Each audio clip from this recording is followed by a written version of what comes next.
Good morning all of you. Welcome to my channel exam store. Exam store channel में मैं आप सभी का स्वागत करता हूं। दोस्तों, एसएससी जीडी वालों के साथ बहुत बड़ा अन्याय हो रहा है। सब कुछ क्वालिफाई होने के बाद भी उनको ज्वाइनिंग नहीं मिल पा रही। इसके वजह से वो लोग प्रोटेस्ट करना भी स्टार्ट कर दिए हैं।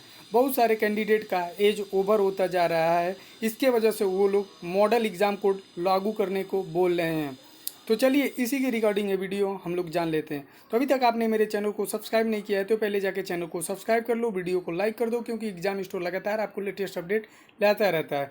जैसा कि हम लोग देख पा रहे हैं, एसएससी जीडी 2018 अगर मॉडल एग्जाम कोड लागू हो जाता तो आज लाखों आवेदक उम्र निकलने की चिंता में सड़कों पर न उतरते। तो चलिए वीडियो को विस्तार से जान लेते हैं। प्लीज़ आपके एक सब्सक्राइब से एग्जाम स्टोर के प्रति आपका प्यार और भी बढ़ जाता है, तो कृपया इस प्यार को और भी बढ़ाएं।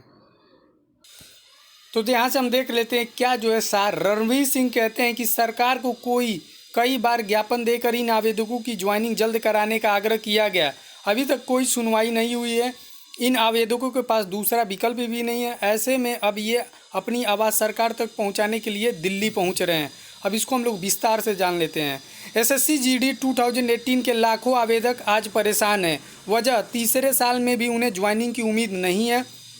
आवेदकों का दावा है कि लगभग 80,000 अभ्यर्थी मेडिकल जांच में पास हो चुके हैं। इसके बावजूद भी उन्हें ज्वाइनिंग नहीं मिल रही है।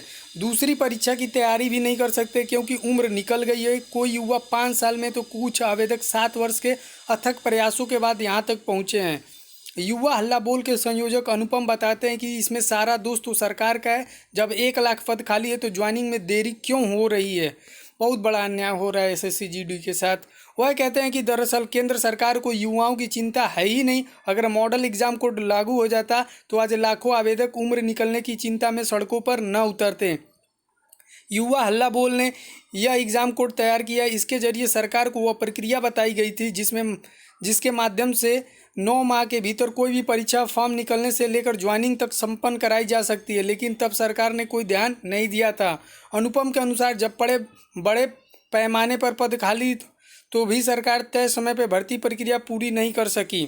सीआरपीएफ में 26,506, बीएसएफ में 28,926, सीआईएसएफ में 23,906, एसएसबी में 18,643, वहीं आईटीबीपी में 5,784 और असम राइफल में 7,328 पद खाली पड़े हैं। यह जानकारी खुद केंद्रीय गृह राज्य मंत्री नित्यानंद राय ने संसद में दी थी। 2 साल पहले युवा हल्ला बोल ने मॉडल एग्जाम कोड तैयार किया था। उस वक्त लगातार कई परीक्षाओं के पेपर लीक हुए थे। परीक्षा परिणाम देरी से भी जारी हो रहे थे। देश भर के आवेदकों ने भर्ती प्रक्रिया के कथित गोलमाल के खिलाफ एसएससी मुख्यालय पर विरोध प्रदर्शन किया। भर्ती प्रक्रिया के सभी पहलुओं पर गौर करें तो सामने आता है कि किसी भी भर्ती की प्रक्रिया 9 माह से पूरी हो जानी चाहिए।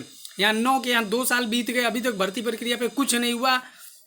यहाँ तक कि कार्मिक मंत्रालय के 1 जनवरी 2016 को निकाले गए नोटिस के अनुसार सीधी भर्ती प्रक्रिया को 6 माह में भी पूरा हो जाना चाहिए, लेकिन भारत में सरकारी नौकरियों के सपने देखने वाले युवाओं के लिए यह भी अभी तक जुमला साबित हो रहा है।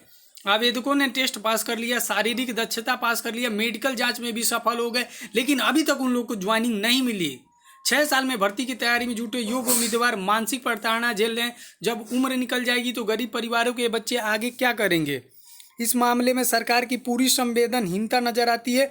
Confederation of x paramilitary force welfare association के महासचिव रणवीर सिंह ने ज्वाइनिंग का इंतजार कर रहे आवेदकों को 12 नवंबर को, ये डेट आपको ध्यान में रखनी है, 12 नवंबर को महात्मा गांधी के समाधि स्थल राजघाट पर बुलाया है।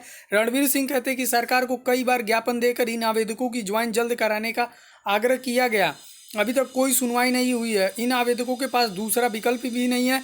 ऐसे में अभी अपनी आवाज़ सरकार तक पहुंचाने के लिए दिल्ली पहुंच रहे हैं। मॉडल एग्जाम कोड में शामिल अहम बातें क्या क्या हैं इसके बारे में भी जान ले।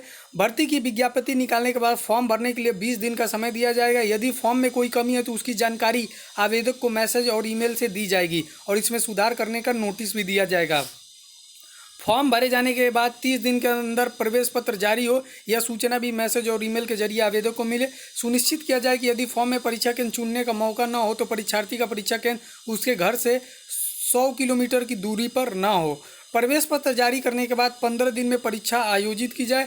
परीक्षा पर्यवेक्षकों का ब्यौरा सरकारी एजेंसियों द्वारा सत्यापित किया जाए। परीक्षा संबंधी शिकायत दर्ज कराने के लिए 24 घंटे काम करने वाले शिकायत निवारण केंद्रों की स्थापना हो। ऑनलाइन परीक्षा के सॉफ्टवेयर की जांच सरकार द्वारा की जाए। परीक्षा केंद्र पर निःशुल्क सामान रखने की भी व्यवस्था हो। सभी परीक्षा का सीसीटीवी युक्त हो। परीक्षा केंद्र में मौजूद सभी लोगों का मोबाइल फोन और दूसरे इलेक्ट्रॉनिक उपकरणों का प्रयोग वर्जित हो। परीक्षार्थियों और पर्यवेक्षकों की उपस्थिति बायोमेट्रिक सिस्टम से दर्ज की जाए। परीक्षा केंद्रों पर जैमर लगाया जाए। प्री परीक्षा के 7 दिन के भीतर उत्तर कुंजी जारी हो। उत्तर कुंजी को चुनौती देने के लिए जो प्रक्रिया शुरू होती है उसका आपत्ति पुनरावृत्ति शुल्क माफ हो। जो ये लोग 100 रुपये ऐंठ लेते हैं। अगले 7 दिन में नए और अंतिम कुंजी के साथ परीक्षा परिणाम घोषित हो जाए। परीक्षा में यदि कोई गलत सवाल आता है तो उसके सभी को समान अंक मिले। 1 महीने के भीतर अगले स्तर की परीक्षा या मुख्य परीक्षा, टाइपिंग और शारीरिक परीक्षा के लिए एडमिट कार्ड जारी किए जाए। इससे आगे के 15 दिन में अगले स्तर की परीक्षा पूरी की जाए। 1 सप्ताह के उत्तर कुंजी जारी हो जाए। अगले 1 सप्ताह में रिवाइज उत्तर कुंजी के साथ अंतिम परिणाम भी घोषित कर दिया जाए। इसके बाद सफल अभ्यर्थी को परिणाम जारी होने के बाद 3 माह के अंदर ज्वाइनिंग करा दिया जाए। किन्हीं कारणों से यदि ज्वाइनिंग देरी हो रही तो अभ्यर्थी को मुआवजा मिले। किसी घटना या आवेदक की ज़्यादा संख्या होने की स्थिति में 1 माह का अतिरिक्त समय दिया जाएगा। तो दोस्तों ये रहा ओवरऑल न्यूज, मैंने बता भी दिया मॉडल एग्जाम कोड क्या होते हैं, एक बारीकी से चीज़ मैंने आपके साथ शेयर की।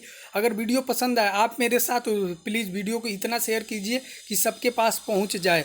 तो दोस्तों यही बस आपसे आशा है। तो मिलते हैं नेक्स्ट वीडियो में नेक्स्ट अपडेट के साथ। जय हिंद दोस्तों।